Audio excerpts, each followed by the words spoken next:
bottom of the garden, and his name is Wiggly Woo.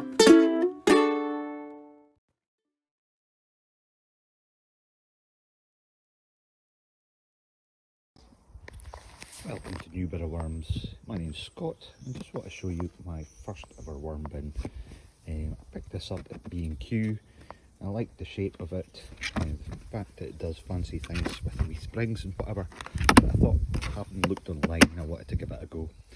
So I basically built this myself, added an air filter so that there's air going through it, and also added some taps here at the bottom. And basically what I done was round about here was put a couple of bricks in there and put a wee platform of mesh, plastic mesh and that over there. So because I was told that once stuff breaks down you would get what's called a worm tea coming out of here.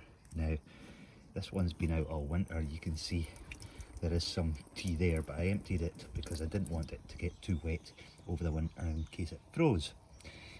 But this stuff is pretty magic. I had litres and litres and litres last year of this stuff, which I just diluted and put on the tomatoes in the greenhouse. Basically this bin sat outside over there, and all I've been putting in this bin over the last couple of years is just trimmings and dead stuff from the greenhouse. Now this is going to be probably my third harvest, but with it being cold there's probably some stuff that hasn't kind of rotted down, but just to give you an idea, as we open it up, basically all I do is put all the trimmings in. Obviously there's worms in there, and just cover the top with cardboard.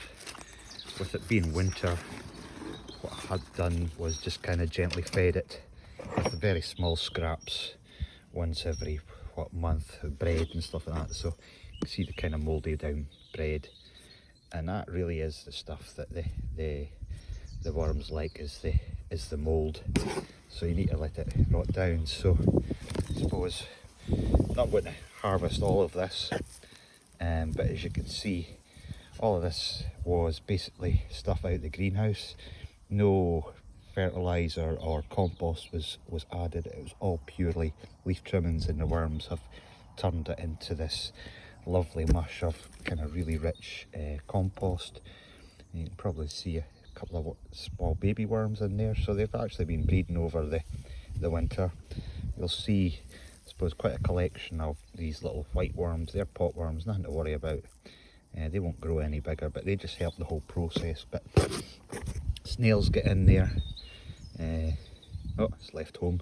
But if you dig down deeper, what you'll basically see at the bottom is, I suppose this is what they call the black gold. This is really one of the most important byproducts, certainly I'm after, from worm farming, is this really rich and turbocharged compost. I wouldn't use this as a potting medium, but I would mix it up with other compost, because it is just a bit too powerful. But as you can see, it's just absolutely black, free of worms, because the worms have basically done their job. So what happens basically is all this stuff kind of goes down to the bottom, and as you add new stuff to it, as I say, tomato leaves, burst tomatoes, chilies, all that kind of stuff, just add that to it, all your cardboard and stuff, the worms will move up and continue to eat that. So I'll probably just leave this the new, because I'm not in any great rush for compost. It's still a bit cold to start all planting and all of that kind of stuff. But this, as I say, this was my first bin, and I suppose this is what really got me into worm farming, because I just thought it was absolutely amazing, the whole process, not just of making your own compost, but I suppose multiplying a resource that you can start using in other ways. I do a wee bit of fishing, so these guys are good for that.